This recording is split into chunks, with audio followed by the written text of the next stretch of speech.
यस्त्वात्मरतिरेव स्यात् आत्मतृप्तश्च मानवः आत्मन्येव च संतुष्ट तस्य कार्यम न विद्यते। प्रिय दर्शकों नमस्कार, एक बार फिर से उपस्थित हूं आप सबके सामने दशम भाव से संबंधित एक अनोखी और अद्भुत बात लेकर के। कब आपको अपने हिसाब से काम करना चाहिए और कब किसी दूसरे के हिसाब से काम करना चाहिए। दशम भाव कर्म क्षेत्र का भाव होता है, यहाँ से कर्म के बारे में विचार करे जाते हैं। आइए उससे संबंधित एक अनोखी बात आज बुधवार के कार्यक्रम में लेकर के उपस्थित हूं। आइए शुरू करते हैं आज का कार्यक्रम।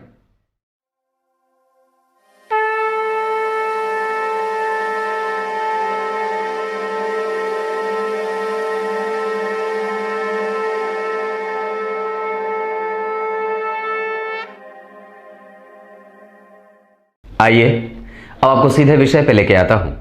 बात बड़ी समझदारी से और उतनी ही करूंगा जितनी की आपको आवश्यकता है। सबसे पहले बता दूं, दशम भाव के बारे में आप सभी लोग जानते हैं, ये आपके कर्म का भाव होता है। इस भाव के मजबूत होने से आपका कर्म निष्कपट और निरंतर चलने वाला हो जाता है। जन्म कुंडली के दशम भाव के अधिपति अगर कमजोर जो हो जाते हैं, ऊपर मेरी भांजी आवाज कर रही है तो आप लोग उस पर ध्यान मत दीजिएगा। दशम भाव के अधिपति अगर जो कमजोर हो जाते हैं तो निसंदेह व्यक्ति के जीवन में परेशानी आ जाती है। विशेषतया किससे संबंधित? विशेषतया कर्म से संबंधित। व्यक्ति का कैरियर ऊहापोह वाली स्थितियों में गुजरता रहता है।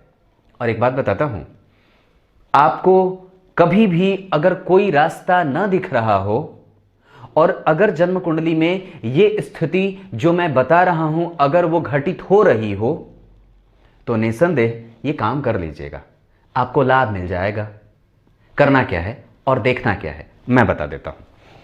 किसी भी लग्न की कुंडली बनती हो, चाहे किसी भी लग्न की कुंडली बने, उसमें अगर चंद्रमा का संबंध दशम स्थान से बनता हो, ध्यान दीजिएगा, किसी भी लग्न की कुंडली बनती हो अगर चंद्रमा का संबंध दशम स्थान से बनता हो और सूर्य का संबंध दशम स्थान से या फिर छठे स्थान से बनता हो, तो व्यक्ति को अपने पूर्वज जो उसके काम करते आ रहे हैं, जो उसके पूर्वज काम करते आ रहे हैं और व्यक्ति के पिता जो काम करते आ रहे हैं या पिता जो काम कर रहे हैं उस काम को कर लेना चाहिए।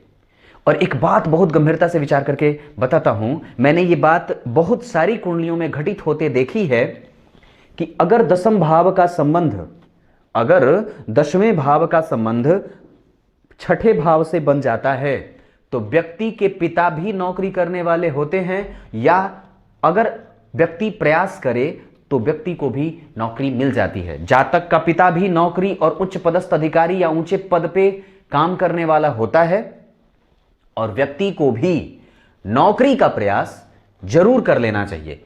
अगर जन्म कुंडली में दशम स्थान में चंद्रमा बैठे हों तो बस इसमें निगेटिविटी कहां आती है उसको भी बता देता हूं।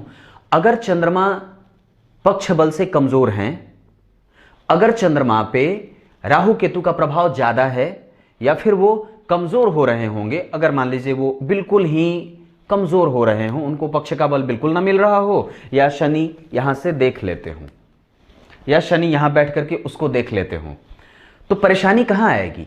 ऐसा नहीं है कि सरकारी नौकरी में परेशानी आएगी, ना ना ना, परेशानी तब आएगी कि आप किसी एक काम में टिक करके नहीं रहोगे।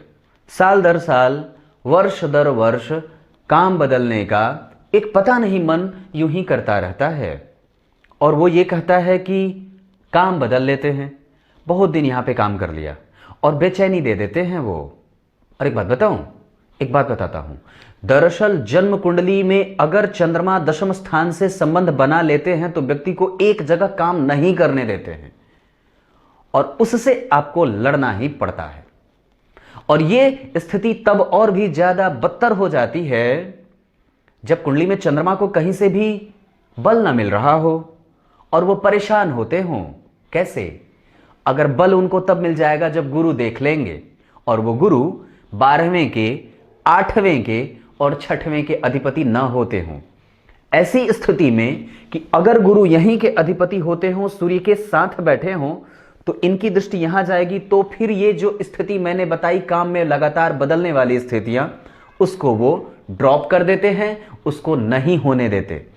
और व्यक्ति की कुंडली में अगर चंद्रमा दशम स्थान में बैठा है और सूर्य की यहां स्थिति बनती है, और अगर जन्म कुंडली में सूर्य यहां उच्च के हो गए, मित्र के साथ बैठ गए, गुरु के साथ, मित्र की राशि में, गुरु की राशि में, मंगल की राशि में, या फिर वो बुध की राशि में बुध के साथ भी बैठ जाते हो, तो भी व्यक्ति को निरंतरता से प्रयास कर ही लेना चाहिए।